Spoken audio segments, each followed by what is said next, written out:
এলাকার বন্ধু বান্ধব কত, একই বাড়ির পাশের মানুষ নিয়ে যুবকের আমরা খেলতাম, বাচ্চারা 12 বছর 10 বছর হয়ে গেল, সেই খেলার বন্ধু কাউকে খুঁজিয়া পাই না, খবরও জানি না হয়েছে, মোবাইল নেই। লেখাপড়ার টেবিলে কত বন্ধু বান্ধব আমার ছিল,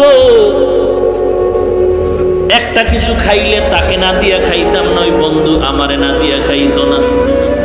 কোথাও ঘুরতে গেলে একত্রে যাইতাম, আজকে সেই বন্ধুরা কে কোথায় গেল একবারও খবর নিতে পারলাম না। আমার ব্যস্ততা আমি, বন্ধু তার ব্যস্ততায় সে ব্যস্ত। কোথায় গেল সে আমার আপন? আজকে আমার পার্শ্বে যারা আছে, আমি এখন আমার নিজের চিন্তায় ব্যস্ত হয়ে পড়েছি। কোথায় গেল আমার দাদা, কোথায় গেল দাদি, কোথায় নানা নানি চলে গেল, কোথায় আমার সে ছাত্র ভাই, কোথায় আমার খেলার জিন্দেগির বন্ধু, কোথায় চলে গেল? এক এক করে সবাই যাচ্ছে, খবর নাই।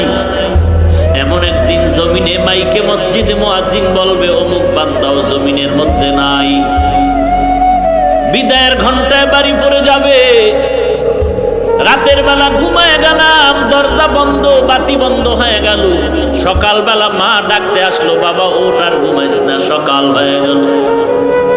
মায়ের দরজায় ধাক্কা দেয়, অন্যদিন এক ডাকে দরজা খুলে, আজকে 13টা ডাক দিল, দরজা খুলে না। মায়ের মনে দাগ কেটে গেল, কি ব্যাপার? মা চিন্তা ভাবনা করে দরজারে জোরে ধাক্কা দিছে, খুলে গেল। এরে বাবা তুই এত ঘুমাও, শরীরের মধ্যে একটু হাতটা লাগায়, মৃদু ধাক্কা দিয়া দেখে পুরো বডিটা কাঠের মতো শক্ত হয়ে গেছে। হাতটা লাগায় দেখে পুরো বডি ঠান্ডা বরফের মতো হয়ে গেছে। মায়ের আর বুঝার বাকি নাই, চিৎকার দিয়া কয় তোরা কোথায় আছো? আমার বাবাই জমিনে নাই। এবার সবাই দৌড়ে এসে দেখে নাই, গতকালকে মাঠে ছিল। এখন সবাই কান্না করে, কেউ দৌড়ায়, তাড়াতাড়ি ইমাম সাহেবের খবর দাও, জানাজা না পড়ায় যেন কোথাও না যায়। দৌড়াচ্ছে বাঁশ বাগানে, তাড়াতাড়ি বাঁশ কাটার ব্যবস্থা কর। কেউ দৌড়াচ্ছে বাঁশ বাগানে, কবরটা খনন কর। কেউ দৌড়াচ্ছে গরম পানি রেডি কর। জীবনের শেষ গোসল বড়ই পাতা দিয়া গরম পানি দিয়া রেডি করে দাও। তুমি আমি আর কথা বলতে পারি না, তাকায়া দেখতেছে। ওরে আল্লাহর বান্দা, আমার জন্য গরম পানি রেডি হয়ে যাচ্ছে, আমার জন্য কবর রেডি হয়ে যাচ্ছে, খাটিয়া আনার জন্য লোক দৌড়াচ্ছে। আমার মা যখন আমাকে নিয়ে যায়, মা শেষবারের মতো কয় আর একটু নজর দেখায় যা, বাবারে নিয়ে যাইছে। জানাজা পড়ায় চিরবিদায়। বাবা কবরের কিনারায় দাঁড়ায় দাঁড়ায় কান্না করে। খানা খাইতে গেল কাঁদে, মা খানা খায় না সন্তানের চিন্তা। এত বড় আনন্দের ঈদ, মায়ের মনে কোনো আনন্দ নাই। আমার সন্তান নাই, আমার জীবনের আনন্দ নিমিষেই মিটে গেল। এরে সন্তান কিসের দুনিয়ার পাগল?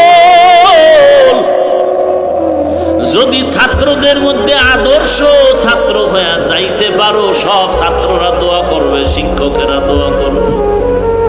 আমার এই ছাত্র ভাইটা, আমরা যত গুনার আড্ডা দিতাম, কিন্তু ওরে দেখতাম সময় মতো গিয়া নামাজটা পড়ছে।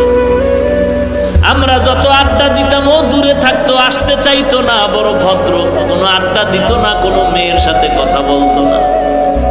শিক্ষকেরাও বলে ছাত্রটা বড় ভালো ছিল, আমাদের কখনো বেয়াদবিমূলক আমাদের সাথে আচরণ করে নাই।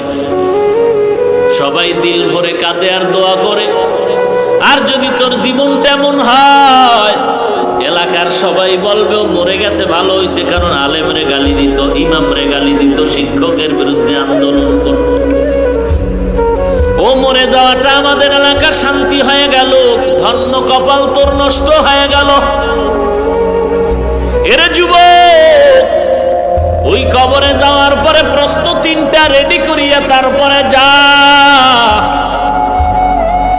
রবের পরিচয়টা ঠিক করিয়া কবরে যা, ধর্ম তোর কোনটা তাও পরিচয় নিয়ে কবরে যা।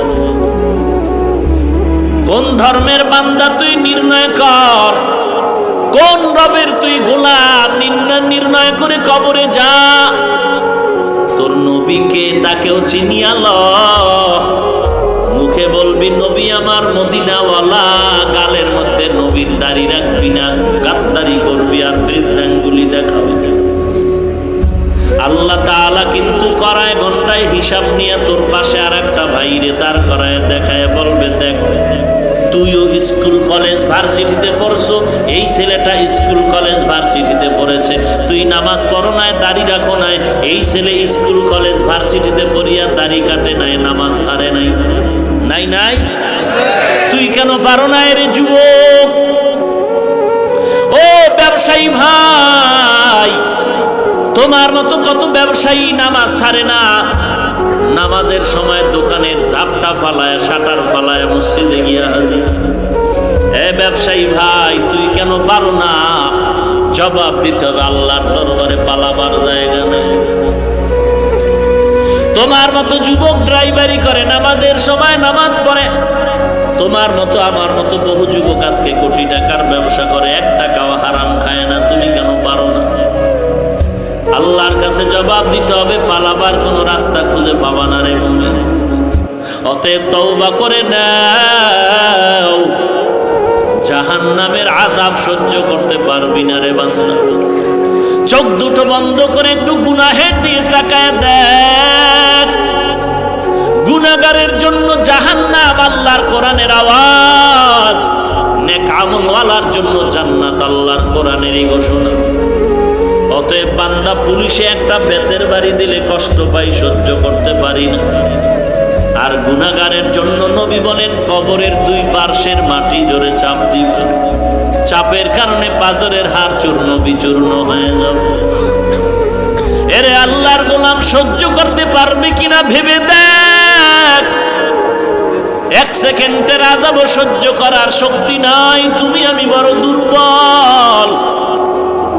একটা বান্দারে পুলিশে ধরিয়া ইচ্ছা রকম পিটাচ্ছে, চোখে পানি নাই, আর একজন আলেম বয়ান করে ময়দানের 200 হাত পেছনে বসে এক যুবক হাউ মাউ করে কান্না করে। একটু চিন্তা করে দেখ, পুলিশে পিটায় কাঁদে না, এক আলেম বয়ান করে পেছনে বসে এক যুবক কান্না করে, চিল্লায় চিল্লায় কাঁদে। একটু চিন্তা করে দেখ, এই ময়দানটার দাম কত, কোরআনের বরকত কত। ওর অন্তরে যখন জাহান্নামের ছবিটা এসে গেল, আযাবের ভয় অন্তরে ঢুকে গেল, তখন নিজের গুনার সাথে আর আযাবের সাথে মিলাইতে গেল। মিলাইয়া দেখে আমার মতো পাপী বান্দা জগতে আর কেউ নাই। যুবক এমন কোন গুনাহ নাই করে নাই, এলাকার মানুষ তারে রশি দিয়া বাইদা সবাই জঙ্গলে ফালায় দিল, এর মতো খারাপ মানুষ নাই এলাকার থেকে বিতাড়িত।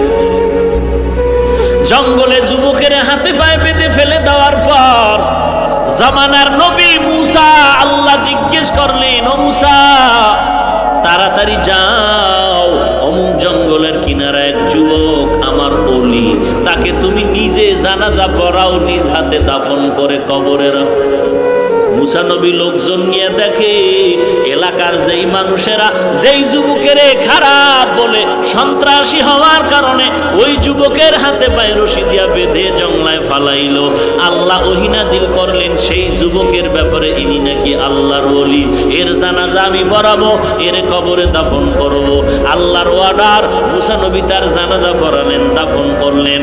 আল্লাহর কাছে পরে জানতে চাইলেন, আল্লাহ এলাকার সবাই বাইদা ফালায় দিলাম, রশি দিয়া বাঁধলাম, এরপরে কারণে সবার থেকে বড় খারাপ সন্ত্রাসী তুমি বললা এই যুবক নাকি ওলিয়ে কামেল, কারণটা কি? আল্লাহ কয়, ও মুসা তুমি কি জানো না তোমার রব আল্লাহর নাম আছে আর একটা গফফার? তুমি কি জানো না আমার নাম রহমান? তুমি কি জানো না আমি আল্লাহর এক নাম রহিম? তুমি কি জানো না আমি আল্লাহর একটা নাম সত্তার?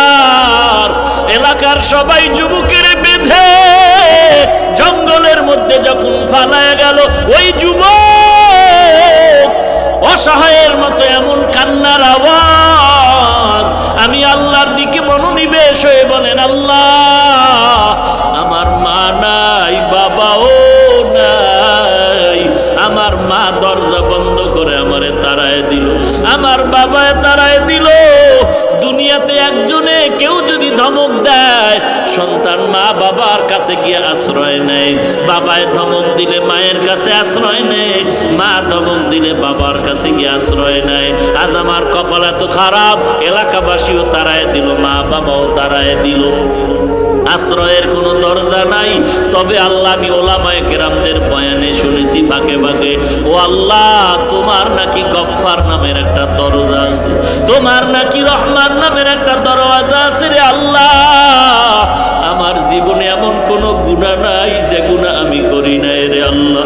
আমার হাতের দিকে তাকায় দেখি গুনার কারণে আমার হাতগুলো নাপাক হয়ে গেছে।